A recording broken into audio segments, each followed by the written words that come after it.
ಇದು 20ನೇ ಶತಮಾನದ ಆರಂಭದಲ್ಲಿ ಆದ ಒಂದು ದೊಡ್ಡ ಬದಲಾವಣೆ. ಹೌದು, ಕ್ರಾಂತಿಕಾರಿ ಬದಲಾವಣೆ ಅಂತಲೇ ಹೇಳ್ಬೋದು. ಸಾಹಿತ್ಯದ ಕೇಂದ್ರವೇ ಬದಲಾಯಿತು ನೋಡಿ.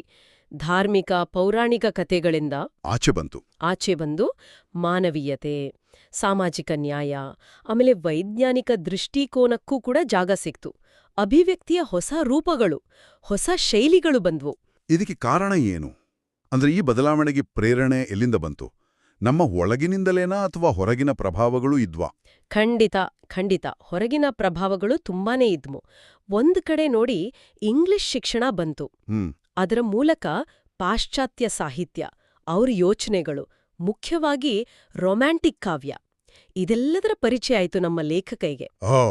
ಸರಿ.